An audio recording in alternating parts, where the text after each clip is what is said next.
3 ബലാത്സംഗ കേസുകളിൽ പ്രതി ചേർത്തിട്ടും രാഹുൽ മാങ്കൂട്ടത്തിലിന്റെ MLA സ്ഥാനം സംരക്ഷിക്കാൻ UDF. രാഹുലിനെ അയോഗ്യനാക്കാനുള്ള നടപടികളെ എതിർക്കാനാണ് തീരുമാനം.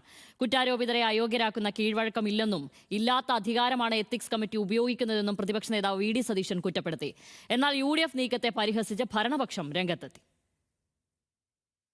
3 ബലാത്സംഗ കേസുകളിൽ പ്രതി ചേർത്തിട്ടും 18 ദിവസം ജയിൽവാസം അനുഭവിച്ചിട്ടും കോൺഗ്രസിനെയും മുന്നണിയെയും നാണം കെടുത്തിയ രാഹുൽ മാങ്കൂട്ടത്തിലിനെ പൂർണ്ണമായി കൈവിടാൻ തയ്യാറല്ല UDF. MLA പദവിയിൽ നിന്ന് രാഹുലിനെ അയോഗ്യനാക്കാനുള്ള ഭരണപക്ഷ നീക്കത്തെ ശക്തമായി എതിർക്കാനാണ് തീരുമാനം. കുറ്റാരോപിതരെ അയോഗ്യരാക്കുന്ന കീഴ്വഴക്കമില്ലെന്ന് ചൂണ്ടിക്കാട്ടി പ്രതിരോധിക്കാനാണ് UDF നീക്കം. കോൺഗ്രസ് നിലപാടിനോട് ഘടകകക്ഷികളും യോജിപ്പറിയിച്ചു. റോജി M. ജോണും UA ലത്തീഫും നീക്കത്തെ എത്തിക്സ് കമ്മിറ്റിയിൽ എതിർക്കും. എന്നാൽ രാഹുലിനെ പുറത്താക്കിയ നടപടിയിൽ മാറ്റമുണ്ടാകില്ല. ഇല്ലാത്ത അധികാരമാണ് എത്തിക്സ് കമ്മിറ്റി ഉപയോഗിക്കുന്നതെന്ന് പ്രതിപക്ഷ നേതാവ് VD സതീശൻ കുറ്റപ്പെടുത്തി. കേസിൽ പ്രതികളായിട്ടുള്ള MLA എത്തിക്സ് കമ്മിറ്റി കൂടി ഡിസ്ക്വാളിഫൈ ചെയ്യണം എന്ന് പറയുന്നതിനോട് ഞങ്ങൾക്ക് യോജിപ്പില്ല.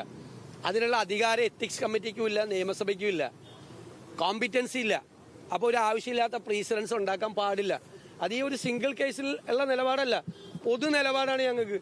അതവന് ആർക്കെതിരെ വേണമെങ്കിലും കേസെടുത്ത് അയാളെ നിയമസഭയിൽ നിന്ന് പുറത്താക്കണമെന്ന് എത്തിക്സ് കമ്മിറ്റിയിൽ ഭൂരിപക്ഷം ഉണ്ടാക്കി പാസ്സാക്കിയിട്ട് സ്പീക്കർ അത് പാർട്ടിക്കാരനാണെങ്കിൽ പുറത്താക്കാമല്ലോ.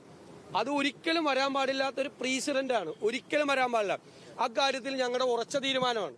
പ്രതിപക്ഷ നിലപാടിനെ പരിഹസിച്ച് സർക്കാർ രംഗത്തെത്തി. രാഹുലിനെതിരെ പരാതി പോലും ഇല്ലാതെ നടപടിയെടുത്തെന്ന് മേനി പറഞ്ഞ് നടക്കുന്ന പ്രതിപക്ഷ നേതാവ് എന്തിനാണ് ഇപ്പോൾ നിലപാട് മാറ്റുന്നതെന്ന് മന്ത്രി MP രാജേഷ് ചോദിച്ചു. പ്രതിപക്ഷ നേതാവല്ലേ ഇത്രയും കാലം അവകാശപ്പെട്ടത്? ഒരു പരാതി പോലും ഇല്ലാതെ ഞങ്ങൾ നടപടിയെടുത്തുന്നല്ലേ? ഇപ്പൊ പരാതി പ്രളയം വന്നില്ലേ? അല്ല, പരാതി പോലും ഇല്ലാതെ നടപടിയെടുത്തു എന്ന് പ്രതിപക്ഷ നേതാവ് മേനി പറഞ്ഞതാണ്. പിന്നെ എന്തിനാണിപ്പോ മറിച്ചൊരു നിലപാടെടുക്കുന്നതിന്റെ താല്പര്യം എന്താ? രാഹുലിനെ അയോഗ്യനാക്കുന്നതിലെ കോൺഗ്രസ് എതിർപ്പിൽ അത്ഭുതമില്ലെന്ന് CPIM സംസ്ഥാന സെക്രട്ടറി MV ഗോവിന്ദനും പ്രതികരിച്ചു. രാഹുലിനെതിരെ കഴിഞ്ഞ മാസം നൽകിയ പരാതിയിൽ ethics committee DK Murali MLA യുടെ ഭാഗം കേൾക്കും. ന്യൂസ് മലയാളം, തിരുവനന്തപുരം.